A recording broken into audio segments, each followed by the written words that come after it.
Hello, great മീഡിയസിലേക്ക് സ്വാഗതം. ദുൽഖർ സൽമാൻ നായകനായി എത്തിയ ലക്കി ഭാസ്കർ 18 ദിനങ്ങൾ പിന്നിടുകയാണ്. കളക്ഷൻ റിപ്പോർട്ടുകളിലേക്ക് കടന്നു വരാം. അതിനു മുമ്പ് ചാനൽ ആദ്യമായിട്ടാണ് കാണുന്നത് അല്ല ഇതുവരെ സബ്സ്ക്രൈബ് ചെയ്തിട്ടില്ലെങ്കിൽ സബ്സ്ക്രിപ്ഷൻ പരിഗണിക്കണമെന്ന് ഒന്ന് വിനീതമായി അഭ്യർത്ഥിക്കുന്നു. സിനിമ 18 ദിനങ്ങൾ പിന്നിടുമ്പോൾ വീണ്ടും ഒരു ഞായറാഴ്ചയാണ്. നമ്മൾ പ്രതീക്ഷിക്കുന്ന പോലെ മികച്ച കളക്ഷനാണ്. കേരളത്തിൽ 148ഓളം ഷോകളാണ് ട്രാക്ക് ചെയ്യപ്പെട്ടിരിക്കുന്നത്. 47% ഓക്യുപ്പൻസി, നല്ല ഒരു ഓക്യുപ്പൻസി എന്ന് തന്നെ പറയാം. 17,000ഓളം ജനങ്ങൾ കാണുന്നു, 16,000-ന് മുകളിൽ ആളുകൾ കണ്ടിരിക്കുന്നു. സിനിമ 20ഓളം ഓൾമോസ്റ്റ് ഹൗസ്ഫുൾ ഷോകൾ എന്നാണ് അറിഞ്ഞിരിക്കുന്നത്.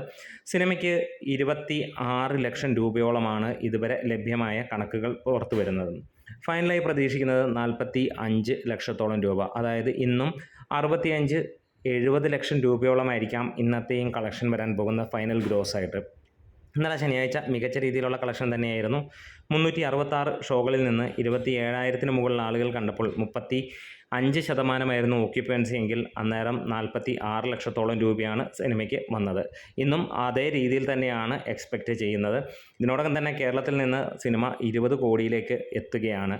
മികച്ച ഒരു കളക്ഷനായിട്ട് തന്നെ പോകുന്നു. നേരത്തെ സീതാരാമം എന്ന സിനിമ വലിയ വിജയമായിട്ടും കേരളത്തിൽ നിന്ന് ആകെ കിട്ടിയത് 8 കോടി രൂപയാണെങ്കിൽ ഇന്ന് അതിൻ്റെ ഡബിളിന് മുകളിലാണ്, അല്ലെങ്കിൽ 2.5 ഇരട്ടിയിലേക്കാണ് സിനിമ എത്തിയിരിക്കുന്നത്. ലക്കി ഭാസ്കർ എല്ലാ തരം ആരാധകരെയും അല്ലെങ്കിൽ ആളുകളെയും ഇഷ്ടപ്പെടുത്തുന്ന ഒരു സിമ്പിൾ സിനിമയായിട്ട് തന്നെ മുന്നോട്ട് പോകുന്നു. ഏറ്റവും ഹൈലൈറ്റ് ആയിട്ടുള്ള കാര്യം തമിഴ്നാട്ടിലാണ്. തമിഴ്നാട്ടിൽ മികച്ച രീതിയിലാണ് സിനിമയുടെ ബുക്കിംഗ് കാര്യങ്ങൾ ഇന്നും കാണാൻ കഴിയുന്നത്. ഒട്ടുമിക്ക സ്ഥലങ്ങളിലും ഓറഞ്ച് അലർട്ട് തന്നെയാണ് നമുക്ക് കാണാൻ കഴിയുന്നത്. സിനിമ 100 കോടിയും കടന്ന് 110 കോടിയും കടന്ന് മുന്നോട്ട് പോകാനുള്ള പരിപാടികളിലാണ്.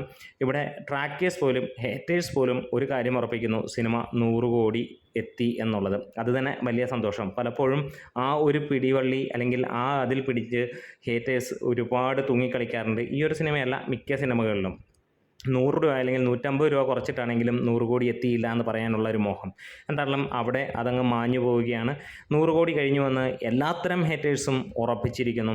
അവസാനമായി 96 കോടി എന്ന് പറഞ്ഞ ഹേറ്റർ പോലും 100 കോടി അടിച്ചു എന്നുള്ളത് ഒഫീഷ്യലായി, ആ ഒരു ഹേറ്റർ ഒഫീഷ്യലായി പറഞ്ഞിരിക്കുന്നു എന്നുള്ളതാണ് വലിയ സന്തോഷം. ദുൽഖറിൻ്റെ ആദ്യ 100 കോടി സിനിമ ഒരുപക്ഷെ ഇതിനു മുമ്പ് സീതാരാമം കടന്നിട്ടുണ്ടാകാം. എന്നിരുന്നാലും അവർ ഒഫീഷ്യലായി പുറത്ത് വിട്ടിരിക്കുന്ന ആദ്യ സിനിമയാണ്.